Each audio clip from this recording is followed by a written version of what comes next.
बहुत पुरानी बात है। एक गांव में 4 भाई रहते थे। उम्र छोटी थी, 15 से 20 साल के बीच। लेकिन अक्ल इतनी तेज कि गांव वाले अक्सर कहते थे कि ये चारों मिलकर तो बड़े बड़ों की पोल खोल देंगे। एक दिन चारों अपने मामा के घर जा रहे थे। रास्ता सुनसान था। चारों हंसी मजाक करते जा रहे थे कि अचानक उनकी नज़र जमीन पर कुछ अजीब निशानों पर पड़ी। सबसे बड़े भाई ने झुककर मिट्टी को गौर से देखा और बोला कि यह किसी जानवर के पैरों के निशान हैं। और ये देखो, एक निशान बाकी से अलग है, हल्का उभरा हुआ। इसका मतलब इसका एक पैर सही नहीं है। भाई लोग चौंक गए। दूसरा बोला, अगर ये ऊंट है तो जरा सोचो, पूंछ कहाँ है? यहाँ तो गोबर बिखरा पड़ा है, लेकिन एकदम सीधे गिरा है।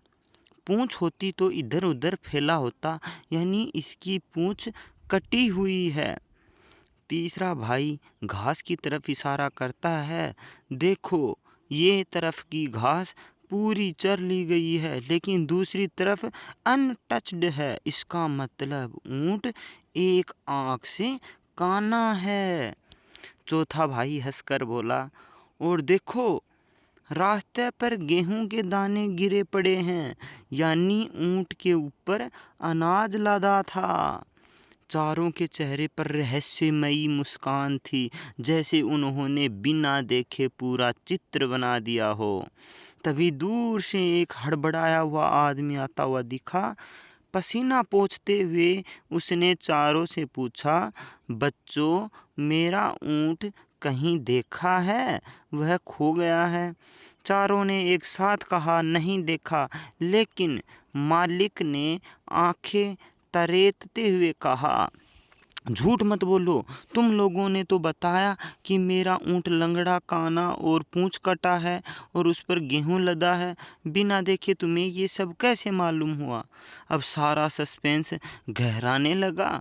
आदमी ने शोर मचाया और सीधा राजा के दरबार पहुंचा। राजा ने भी जब चोरों से पूछा तो महल में सन्नाटा छा गया। सबकी नजरें चारों भाइयों पर थी।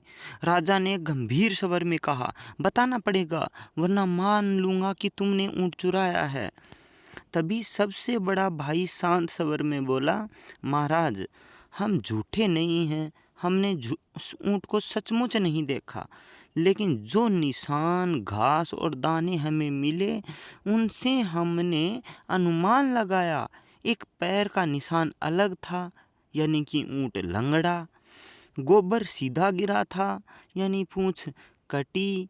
एक तरफ घास नहीं थी, यानी कि वह एक आंख से अंधा।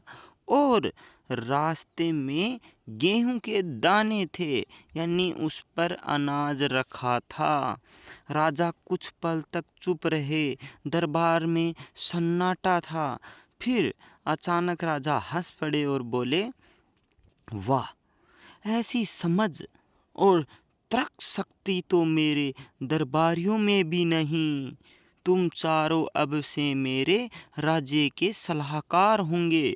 ऊंट का मालिक शर्म से सिर झुका लिया और बच्चों की बुद्धिमानी की चर्चा पूरे राज्य में फैल गई। दोस्तों, हमारी कहानी कैसी लगी कमेंट करें और चैनल को लाइक एंड सब्सक्राइब ज़रूर करें।